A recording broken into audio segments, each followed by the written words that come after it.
LMS Cup show of the year as the series comes to a climax here in Abu Dhabi. It's been a more competitive season than ever, but only one driver will emerge victorious. The Yas Marina circuit in Abu Dhabi played host to the season finale of the 2014 Audi R8 LMS Cup. 21 turns and 5.5 kilometers in length, with the penultimate race of the year taking place under the lights for the first time in the Cup's 3-year history. The top two drivers in the overall standings started round 11 in first and second, with Andre Couto on pole ahead of his rival Alex Yoong.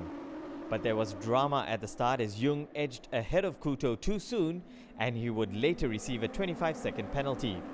The replay clearly shows that Alex on the left-hand side had jumped the start, so there could be no argument. Behind the front two, young Hong Kong driver Matt Solomon went from 5th to 3rd into turn 1.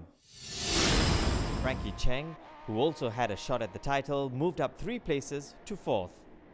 Frankie had been poor in qualifying, but he was pushing Yoong hard for 2nd place and moved past him on lap 6, with a Malaysian struggling with the extra 60 kilos he had in his car for winning the previous race in Shanghai.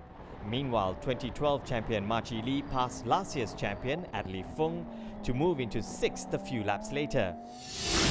Adli Fung would go on to clock the 3rd fastest lap of the race, putting him 3rd on the grid for round 12. Lee would later choose to end his race early in order to save his tyres and give himself the best possible chance to snag a win in the season finale.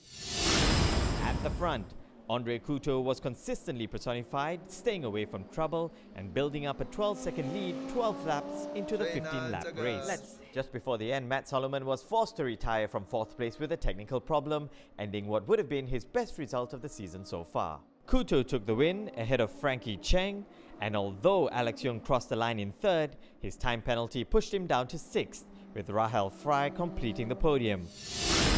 The result gave Couto an 11-point cushion in the standing, knowing that a top 3 finish in the season finale would guarantee him the title. How confident are you about round 12 giving extra weight you will have tomorrow? Well, now it's a gamble, right? We don't know what's going to happen. I don't know if the tire is going to last. I don't know how the car will be. I just know that I'm on it and bring it. Couto was again on pole for round 12, having set the fastest lap time in round 11.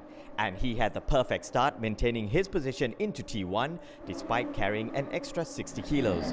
Alex Yoong carried 20 additional kilos for being 3rd across the line despite a 6th place classification in the last round, and maintained his 2nd place here, followed by Frankie Cheng, who moved past both Adli Fung and Ma Chi into 3rd. Ma Chi had slipped down from 3rd to 5th at the start, but pulled back a place as soon as he went past Adli Fung. But moments later, Rahel Fry jumped past both boys to go into 4th.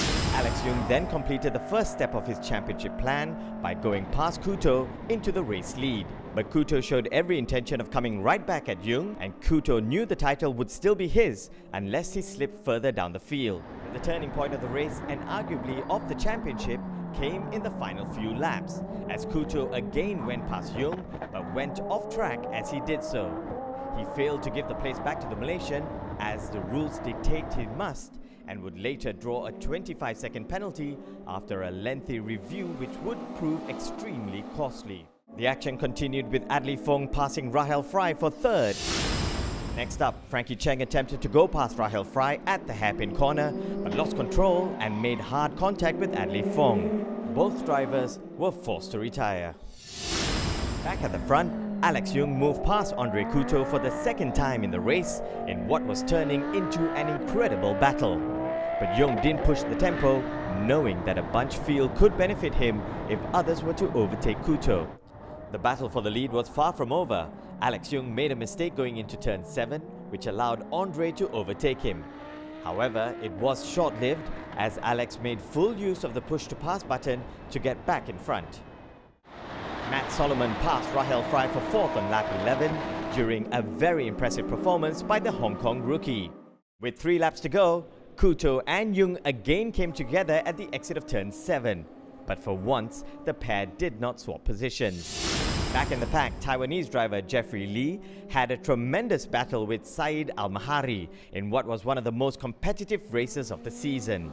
Machi Lee came close to moving into second on several occasions, but couldn't quite convert his opportunities and had to settle for third. Chinese driver Sun Jin turned in a much improved performance, passing KOU on lap 13 and then pushing Rahel Fry hard for fifth, but time ran out. The top 7 cars crossed the line like a train in the space of just 3 seconds.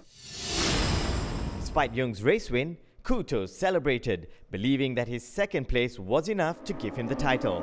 But the stewards had no choice but to overturn the results, moving Kuto down to 9th and giving Jung the championship by 12 points.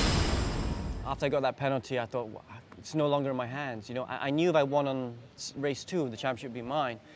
My memories will stay with me forever, you know, and I had great memories during the season. I had great wins and I had great fights, so... I'm fighting for the trophy, I'm fighting for the cup. I really enjoyed this week. I did 2 pole positions again, and you know, this is a track I've never been to. We fight for the honor of it and sweat, blood and tears, I guess, for it. I feel great. I think I did a very good season. Finally winning the title, I can finally take a breath again. That's very special for me, and I take good memories out of this week, and not the bad ones. Bad ones, I keep it aside, you know. I'll definitely be back, you know. It's a great championship. I love racing for Audi. Good people here, and I'm looking forward to coming back next year. 2014 amateur champion Stephen Lin notched up another victory, winning from Jinting and Ashraf Deval.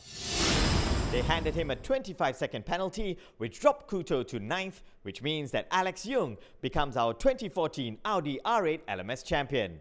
Machi Lee gets promoted to 2nd, and Matt Solomon finishes the season on a high with 3rd place. Stephen Lin clinches another amateur category win with an 11th place finish. After 2 unsuccessful attempts, Alex Jung finally wins the Audi R8 LMS Cup Championship with 189 points. Andre Kuto is 2nd with 177, and Rahel Fry is 3rd. Jeffrey Lee had a solid season with 29 points to his name, and Stephen Lin, our Amateur Cup winner, has 6 points, and we look forward to seeing him in the main category next year.